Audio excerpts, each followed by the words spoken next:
ഭാഗ്യലക്ഷ്മിയോട് ദീപ പറയുകയാണ്, അമ്മയ്ക്ക് മാത്രമല്ല ഞങ്ങൾ മക്കൾക്കും നല്ല വേദനയുണ്ട്. ഭാഗ്യലക്ഷ്മി പറയുകയാണ്, അതൊന്നും ഓർക്കുന്നില്ല, ആ ഭാഗം ഞാൻ വിട്ടുകളഞ്ഞു.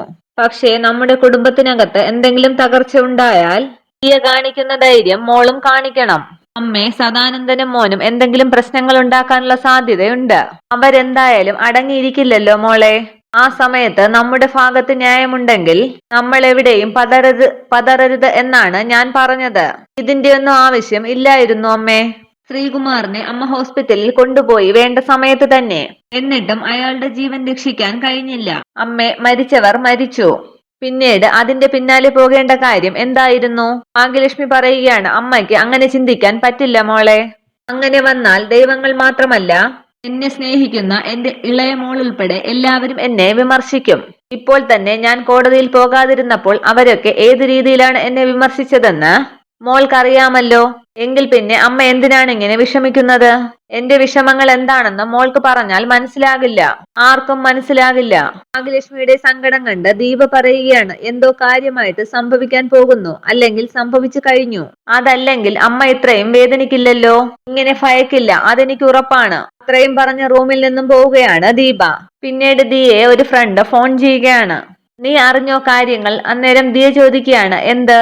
നീ ആ മൊബൈലിൽ MKV ന്യൂസ് ഒന്ന് നോക്കിക്കേ, അതിൽ നിന്റെ ചേച്ചിയെ കുറിച്ചാണ് വന്നുകൊണ്ടിരിക്കുന്നത്. എന്റെ ചേച്ചിയെ കുറിച്ചോ നീ എന്തൊക്കെയായി പറയുന്നത്? ഞാൻ കരുതിയത് ഇതിനോടകം നീ എല്ലാം അറിഞ്ഞു കാണുമെന്നാണ്. അത്ര പന്തിയല്ല കാര്യങ്ങൾ, നീ ഒന്ന് നോക്ക്. അന്നേരം ഫോണിൽ ന്യൂസ് നോക്കുകയാണ് ദിയ. ന്യൂസ് കണ്ട് ആകെ ഭയക്കുകയാണ് ദിയ. അതിനുശേഷം സങ്കടപ്പെട്ട് കരയുകയാണ് ദിയ. പിന്നീട് ഭാഗ്യലക്ഷ്മിയെ ഫോൺ ചെയ്യുകയാണ് കാർത്തി ചോദിക്കുകയാണ്, വില്ലേജ് ഓഫീസർ മൊബൈലിൽ വന്ന ദൃശ്യങ്ങളൊക്കെ കണ്ടില്ലേ? ഞാൻ കാർത്തിയാണ്. അന്നേരം ദേഷ്യപ്പെട്ട് ഭാഗ്യലക്ഷ്മി ചോദിക്കുകയാണ്, എന്താ നിനക്ക് വേണ്ടത്? എനിക്കൊന്നും വേണ്ട, ഇപ്പോൾ വാർത്തകൾ കാണാൻ ടിവിയും പത്രവും ഒന്നും കാത്തിരിക്കേണ്ട കാര്യം ഇല്ലല്ലോ. ബ്രേക്കിംഗ് ന്യൂസ് ഒക്കെ അതാത് സമയത്ത് കാണാമല്ലോ. നല്ല ക്ലാരിറ്റിയുള്ള മൊബൈലല്ലേ കയ്യിലിരിക്കുന്നത്. അല്ലെങ്കിൽ ഒരെണ്ണം കൊടുത്തുവിടാം, നിങ്ങളുടെ മകളുടെ പ്രകടനങ്ങൾ അതേപടി കണ്ടു രസിക്കാമല്ലോ. വച്ചിട്ട് പോടാ റാസ്കൽ എന്ന് പറഞ്ഞ് ഫോൺ കട്ട് ചെയ്യുകയാണ് ഭാഗ്യലക്ഷ്മി. കാർത്തി പറയുകയാണ്, അവൾ ഇനി കരയും. അവളുടെ മക്കളെ ചേർത്ത് പിടിച്ച് സങ്കടപ്പെട്ടിരിക്കുന്ന ഭാഗ്യലക്ഷ്മിയുടെ അടുത്തേക്ക് വരികയാണ് ദീപ. അമ്മേ, എന്താ അമ്മയുടെ മുഖത്ത് ഇത്ര വിഷമം? ഏതു നേരവും ഇങ്ങനെയാണല്ലോ. ഭാഗ്യലക്ഷ്മി പറയുകയാണ്, മോള് വാ, ഇവിടെ വന്നിരിക്കുക. ഭാഗ്യലക്ഷ്മിയുടെ അടുത്ത് വന്നിരുന്ന ശേഷം ദീപ ചോദിക്കുകയാണ്, എന്താ അമ്മേ? എന്റെ മക്കളെ ആരെങ്കിലും ചതിച്ചതിന് ശേഷം അവരറിഞ്ഞുകൊണ്ട് ഒരു തെറ്റും ചെയ്തില്ല ഇതുവരെ, ആ ഉറപ്പെനിക്ക് ഉണ്ട്. അതുകൊണ്ട് ഞാൻ കോടതിയിൽ പോയി സാക്ഷി പറഞ്ഞതിന്റെ പേരിൽ എത്ര വലിയ ഭൂകമ്പം ഉണ്ടായാലും എന്റെ മോൾ അതൊന്നും കാര്യമായിട്ട് എടുക്കരുത്. അമ്മയ്ക്ക് എന്തെങ്കിലും സംഭവിച്ചാൽ ഞങ്ങൾക്കത് സഹിക്കാൻ പറ്റില്ലമ്മേ എന്ന് പറയുകയാണ് ദീപ. അതുപോലെ തന്നെയാണ് എനിക്കും. എന്റെ മക്കൾക്ക് എന്തെങ്കിലും സംഭവിച്ചാൽ എനിക്കത് സഹിക്കാൻ പറ്റില്ല. എന്നാലും അമ്മ പിടിച്ചു നിൽക്കാൻ നോക്കും. അതേ സ്വഭാവം തന്നെയാണ് ദിയയ്ക്കും കിട്ടിയിരിക്കുന്നത്. മോളും അങ്ങനെ ആകണമെന്നാണ് അമ്മ പറയുന്നത്. ആൾക്കാരുടെ വായടയ്ക്കാൻ പറ്റില്ല. അവരാ സംഭവത്തിന്റെ സത്യാവസ്ഥ മനസ്സിലാക്കാതെ പ്രതികരിക്കുന്നവരാണ്. സംശയത്തോടുകൂടി ദീപ ചോദിക്കുകയാണ്, അമ്മ എന്താ ഇപ്പൊ ഇങ്ങനെയൊക്കെ സംസാരിക്കുന്നത്? അമ്മ എന്തിനെയോ നന്നായി ഭയക്കുന്നുണ്ട്. ഞാൻ പറഞ്ഞല്ലോ മോളെ, അമ്മയുടെ ഭയം മുഴുവൻ നിങ്ങളെ കുറിച്ച് ഓർത്തിട്ടാണ്. നിങ്ങൾ തന്റെ ഇടത്തോടുകൂടി തല ഉയർത്തി പിടിച്ചു നിന്നാൽ അമ്മ എവിടെയും തോൽക്കില്ല. ഞാൻ പറയുന്നത് അമ്മ ഒന്ന് കേൾക്കുമോ? കുറച്ചു ദിവസം അമ്മ ഓഫീസിലേക്ക് പോകാതിരിക്കുമോ? അതെന്താ മോൾ അങ്ങനെ പറഞ്ഞത്? അമ്മയെ ആരെങ്കിലും എന്തെങ്കിലും ചെയ്യുമോ എന്ന് എനിക്ക് പേടിയുണ്ടമ്മേ. ൽ മാഫിയയും കയ്യേറ്റക്കാരും ഒക്കെ എല്ലാ സ്ഥലത്തും ഉണ്ട്. അവരൊക്കെ എന്റെ ശത്രുക്കളുമാണ്. എന്നിട്ട് മോൾക്കറിയാമല്ലോ, അമ്മ വീടിനകത്ത് കടച്ചിരുന്നിട്ടില്ല. അമ്മയെ എങ്ങനെ പലരും ഇരുത്തിയിട്ടുണ്ട്, സസ്പെൻഷനൊക്കെ തന്ന്. അല്ലാതെ അമ്മ പേടിച്ചെവിടെയും ഒതുങ്ങിക്കൂടിയിട്ടില്ല. ചില നേരത്ത് നാം മറ്റുള്ളവരുടെ മുഖം മറക്കണം, അവരുടെ സംസാരവും. എന്തിനും ഞാനും ദിയയും മോളുടെ കൂടെ തന്നെ ഉണ്ടല്ലോ. തിരിച്ചുകൊണ്ട് ദീപ പറയുകയാണ്, അതിന് എനിക്കൊന്നും പറ്റിയില്ലല്ലോ അമ്മേ. പറ്റിയാലും മോളുടെ തല താണു പോകരുതെന്നാണ് അമ്മ പറഞ്ഞത്. അതിനുശേഷം ദീപയെ പിടിച്ച് ഉമ്മ കൊടുക്കുകയാണ് ഭാഗ്യലക്ഷ്മി. പിന്നീട് കാണിക്കുന്നത് കാർത്തിയുടെ വീടാണ്. സദാനന്ദൻ കാർത്തിയോട് ചോദിക്കുകയാണ്, എന്തായി, പ്രതികരണങ്ങൾ എന്തെങ്കിലും വന്നോ? വില്ലേജ് ഓഫീസറുടെ മകളുടെ ദൃശ്യങ്ങൾ കണ്ടിട്ട് അതിനടിയിൽ വന്നുകൊണ്ടിരിക്കുന്ന കമന്റുകൾ നോക്കിയിരിക്കുകയായിരുന്നു. ഒരു കുടുംബം തകരാൻ ഇനി ഇതിൽ കൂടുതലൊന്നും വേണ്ടച്ച. ഇന്നലെ അർദ്ധരാത്രി കഴിഞ്ഞ സമയത്താണ് അവര് ഓൺലൈൻ മാധ്യമങ്ങളിൽ കൊടുത്തത് അല്ലേ? ആർത്തി പറയുകയാണ്, അതെ, ഇത്തരം വാർത്തകളും ചിത്രങ്ങളും ഒടുപ്പും തൊങ്ങലും വെച്ച് പറിച്ചുവിടുന്ന കൂട്ടത്തിലുള്ളവരാണ്. കുറച്ച് പണം കൂടി ചെലവാക്കിയപ്പോൾ അതിന്റെ ഡോസ് അങ്ങ് കൂടി. ഇപ്പൊ ദേ ഭാഗ്യലക്ഷ്മിയെ വിളിച്ച് മൊബൈൽ നോക്കാൻ പറഞ്ഞതേയുള്ളൂ. അന്നേരം അവിടേക്ക് വന്ന കാർത്തിയുടെ അമ്മ പറയുകയാണ്, ഒരു അമ്മയുടെയും മക്കളുടെയും പ്രാക്കുണ്ടല്ലോ, അത് അച്ഛനെയും മകനെയും വെറുതെ വിട്ടേക്കില്ല, കേട്ടല്ലോ. ദേഷ്യപ്പെട്ട് സദാനന്ദൻ പറയുകയാണ്, ഓ വന്നു മറ്റൊരവതാരം. നിന്റെ മോൻ ജയില് കാത്തു നടക്കുകയാണ്. ഇനി ഒറ്റ മോനെ കാണണമെങ്കിൽ അങ്ങോട്ട് പോണം. അതിലവൾക്ക് സങ്കടമില്ല. ആർത്തിയുടെ അമ്മ പറയുകയാണ്, ഇവൻ ജയിലിൽ കിടക്കണമെങ്കിൽ ഇവൻ അതുപോലുള്ള തെറ്റുകൾ ചെയ്തിട്ടുണ്ട്. പാവപ്പെട്ട ഒരു പെൺകുട്ടിയെ കൊന്നു, അതിന് സാക്ഷിയായ പയ്യനെ വെട്ടിനുറുക്കി. അങ്ങനെയുള്ളവൻ ജയിലിൽ കിടക്കണ്ടേ? ദേഷ്യപ്പെട്ട് കാർത്തി ചോദിക്കുകയാണ്, ഞാൻ ശരിക്കും നിങ്ങളുടെ മോൻ തന്നെയാണോ? സ്വന്തം മകൻ തെറ്റ് ചെയ്താൽ അവൻ ജയിലിൽ കിടക്കണമെന്ന് ഏതെങ്കിലും അമ്മ ആഗ്രഹിക്കുമോ? നീയും നിന്റെ അച്ഛനും ചെയ്യുന്നത് ദൈവത്തിന് നിരക്കാത്ത കാര്യങ്ങളാണ്. ചില തെറ്റുകളൊക്കെ ചെയ്തിട്ട് പറയുന്നത് കേട്ടിട്ടില്ലേ, പെറ്റ തള്ള പോലും സഹിക്കില്ല എന്ന്. അതുപോലുള്ള കാര്യങ്ങളാണ് നിങ്ങൾ രണ്ടുപേരും ചെയ്യുന്നത്. വീണ്ടും പറയാൻ തുടങ്ങുമ്പോൾ സദാനന്ദൻ പറയുകയാണ്, നിർത്തടി. വച്ചു വിളമ്പാൻ ഇവിടെ ആളുണ്ട്. അത് ഡൈനിങ് ടേബിളിൽ കൊണ്ടുവയ്ക്കുന്ന പണി മാത്രമേ നിനക്കുള്ളൂ. അതിന്റെ അഹങ്കാരമാണ് ഇപ്പോൾ ഈ കേൾക്കുന്നത്. അമ്മ ചോദിക്കുകയാണ്, ഇവന് വേണ്ടി കേസ് വാദിച്ചത് ആ വിജയകുമാർ വക്കീലല്ലേ? അതെങ്കിലും അച്ഛനും മോനും ഓർക്കണ്ടായിരുന്നോ?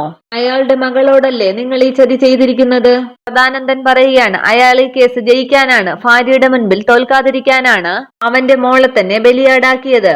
എന്നിട്ടും കേസ് തോൽപ്പിച്ചു. സത്യവും നീതിയും തലയ്ക്ക് പിടിച്ച ഒരുത്തി. അതുകൊണ്ട് അവളുടെ മോൾക്ക് കിട്ടിയ ശിക്ഷ ഒട്ടും അധികമല്ല. ആർത്തിയുടെ അമ്മ ചോദിക്കുകയാണ്, ആ കുട്ടിയുടെ സ്ഥാനത്ത് നമ്മുടെ മോളായിരുന്നെങ്കിലോ? സദാനന്ദൻ ചോദിക്കുകയാണ്, എന്തായാലും നമുക്കൊരു മോളില്ലല്ലോ. അങ്ങനെ ഒരു മോൾ ഉണ്ടാവുകയാണെങ്കിൽ അതിനെക്കുറിച്ച് ആലോചിക്കാം. ഇപ്പോൾ അതിനെനിക്കുള്ള സമയമില്ല. എല്ലാം നശിപ്പിച്ചു മുന്നേറിയ ഒരു വെട്ടുപോത്തിന് മൂക്ക് കയറിട്ടോ. അങ്ങനെ കരുതിയാൽ മതി. നീ ഈ പാപമൊക്കെ എവിടെ കൊണ്ടുപോയി കഴുകിക്കളയുമെടാ എന്ന് ചോദിക്കുകയാണ് അമ്മ. കൊണ്ട് കാർത്തി പറയുകയാണ്, ഇവിടത്തെ ബാത്റൂമിന്റെ ഷവറിന് അതിനുള്ള ശക്തിയില്ലെങ്കിൽ തൊട്ടപ്പുറത്തൊരു പുഴയുണ്ട്. അത് ഗംഗയാണെന്ന് സങ്കല്പിച്ച് ഞാൻ അതിൽ മുങ്ങി നിവർന്നോളാം. പാപം കഴുകി കളഞ്ഞിട്ട് ദേഹശുദ്ധി വരുത്തിക്കോളാം. സ്വന്തം മകൻ ജയിലിൽ പോകാനൊരുങ്ങുമ്പോൾ അന്യന്റെ മകൾക്ക് വേണ്ടി പ്രാർത്ഥിക്കുന്ന ഒരമ്മ ജനിക്കുന്നെങ്കിലേ ആ പോയ ഒരച്ഛനെ പോലെയുള്ള ഒരച്ഛന് ജനിക്കണം. നിങ്ങളെ പോലെ ഒരമ്മയ്ക്ക് ജനിക്കാതിരിക്കണം. അത്രയും പറഞ്ഞു പോവുകയാണ് കാർത്തി. പിന്നീട് കാണിക്കുന്നത് ഉറക്കത്തിൽ നിന്നും ഉണർന്നിരിക്കുന്ന വിജയകുമാറിനെയാണ്. അവിടേക്ക് വന്ന ഭാഗ്യലക്ഷ്മി ചോദിക്കുകയാണ്, നന്നായി ഉറങ്ങി അല്ലേ? ജീവിതത്തിൽ ആദ്യമായി ഞാനൊരു കേസ് തോൽക്കാൻ പോവുകയാണ്. വിജയം മാത്രം പോരല്ലോ, തോൽവികളും ആഘോഷിച്ചേ പറ്റൂ. ഇന്നലെ കിടന്നിട്ട് ഉറക്കം വന്നില്ല. വീണ്ടും നന്നായി എഴുന്നേറ്റ് കുളിച്ചു. എന്ന് വെച്ചാൽ കണ്ണടച്ചാൽ മുന്നിൽ തെളിയുന്നത് കോടതി മുറിയിൽ കയറി സാക്ഷി പറയുന്ന നിന്റെ ചീഞ്ഞ മുഖമാണ്. ഭാഗ്യലക്ഷ്മി പറയുകയാണ്, എന്റെ മുഖത്തെക്കാളും വികൃതമാണ് നിങ്ങളുടെ മുഖം. എന്നെ കാണാൻ വന്നപ്പോൾ നിങ്ങൾ കണ്ണുപൊട്ടനൊന്നും അല്ലായിരുന്നു. എന്നെ കണ്ടിട്ട് ഇഷ്ടപ്പെട്ടിട്ട് തന്നെയാണ് ഇവള് മതിയെന്ന് നിങ്ങൾ പറഞ്ഞത്. ഒരുപാട് നാള് മുൻപേ നടന്ന കഥയൊന്നും ഇനി പറഞ്ഞിട്ട് കാര്യമില്ല. അത് കേട്ട് വിജയകുമാർ പറയുകയാണ്, കേൾക്കാൻ എനിക്കൊട്ട് താല്പര്യവുമില്ല. എന്നാൽ എനിക്ക് കേൾക്കാൻ താല്പര്യമുണ്ട് നിങ്ങൾ പറയുന്നത്.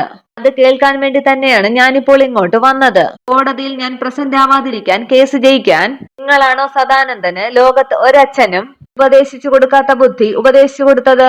വരുത്തി വിജയകുമാർ പറയുകയാണ്, ഞാൻ അങ്ങനെ ഒരു ബുദ്ധി ഉപദേശിച്ചു കൊടുത്തെങ്കിലേ നീ കോടതിയിൽ വരില്ലായിരുന്നു. ഇപ്പോൾ വന്ന ശേഷം എന്തിനാടി ഇങ്ങനൊരു ചോദ്യം ചെയ്യൽ? എന്നെ തോൽപ്പിക്കണമെന്നല്ലേ ഉള്ളൂ നിങ്ങൾക്ക്.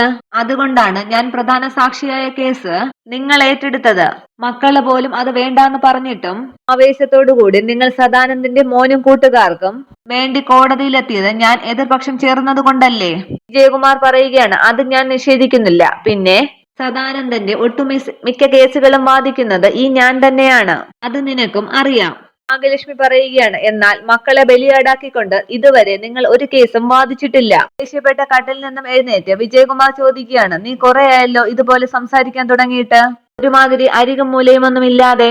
നീ എന്തൊക്കെയോ ഭയം ഉള്ളിൽ വെച്ചാണ് സംസാരിക്കുന്നത്. ആ ഭയം നിന്റെ മക്കളാണ്. ഭാഗ്യലക്ഷ്മി പറയുകയാണ്, ഒന്നും അറിയാത്ത പോലെ നടിക്കണ്ട. കാണുമെന്ന് പറഞ്ഞ് ഫോൺ ഓണാക്കി കാട്ടുകയാണ് ഭാഗ്യലക്ഷ്മി. ഇതിന് പിന്നിൽ നിങ്ങളല്ലെങ്കിൽ പിന്നെ ആരാണ്? ഒന്ന് പറഞ്ഞതാ.